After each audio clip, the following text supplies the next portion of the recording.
মনে করছি আমি ছেলেরা কখনো আমি পাবো না। পড়ার ওখানে চলে গেলে আমি চিন্তা ভাবনা করি নাই যে আমার ছেলেরা আমি পাবো।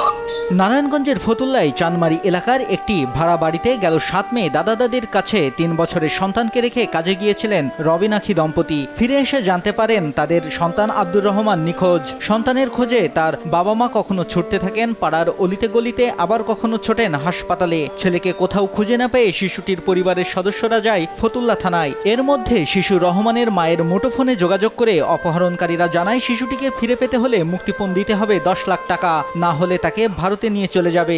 এরপরই শিশুটির খোঁজে তদন্ত শুরু করে পুলিশের একটি দল।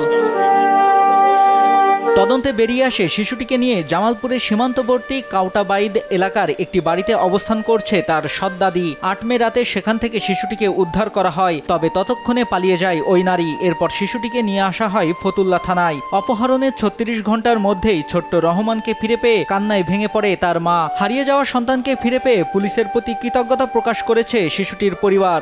আমি সকাল 8টা বাজে আমার ছেলেকে রেখে কাজে গেছি।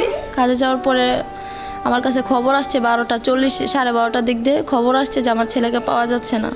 ওই মহিলা মমতাজ নামে যে মহিলাটা আমার সৎ শাশুড়ি, পরে মহিলা দাবি করছে ওনার 10 লাখ টাকা লাগবে, 10 লাখ টাকা দিলে আমার ছেলেটা আমার কাছে ফিরাই দিবে। শিশুটির বাবা জানায় মা মারা যাওয়ায় 6 মাস আগে মমতাজ বেগমকে বিয়ে করে তার বাবা। পাশাপাশি বাড়িতে থাকায় তার সৎ মায়ের কাছে শিশু সন্তানকে রেখে কাজে যেতেন স্বামী স্ত্রী। মনে করেন আপন দাদির মতন অনেক ভালোবাসা দিয়া এরকম জায়গা ইয়ে করছে, আর হের ভিতরে যেরকম আমরা তার বুঝতাম না। পুলিশ জানায় আইন শৃঙ্খলা বাহিনীর একটি চৌকাশ দলের চেষ্টায় জামালপুর থেকে শিশু রহমানকে উদ্ধার করা হয়, তবে অপহরণকারী মমতাজ বেগম পালিয়েছে। তার বিরুদ্ধে ইতিমধ্যে মামলা করেছে শিশুটির বাবা। তাকে আটকের চেষ্টা চলছে বলে জানায় পুলিশ। যে সৎ দাদি তাকে আমরা পাইনি, আমাদের অভিযান অব্যাহত রয়েছে, আমরা কাজ করছি। পরবর্তীতে আমরা থানায় নিয়ে আসি এবং তার বাবা মার হাতে আমরা তুলে দিই। ফতুল্লা চানমারি এলাকা থেকে নিখোঁজ হওয়া শিশুকে উদ্ধারের পর 9 মে বিকেলে নারায়ণগঞ্জের নারী শিশু নির্যাতন দমন আদালত থেকে তাকে পরিবারের কাছে বুঝিয়ে দেওয়া হয়। এমন দৃশ্য দেখে আবেগ ধরে রাখতে পারেননি সেখানে উপস্থিত অনেকেই। ছোট বাচ্চাটাকে অক্ষত অবস্থায় ফিরে পাইছে। ধন্যবাদ জানাই পুলিশ প্রশাসনকে, ধন্যবাদ জানাই ফতুল্লা থানার প্রত্যেকটা কর্মকর্তাকে। তারা যেভাবে জিনিসটাকে পর্যবেক্ষণ করে যেভাবে তারা পদক্ষেপ নিছে, সবাই আতঙ্কিত।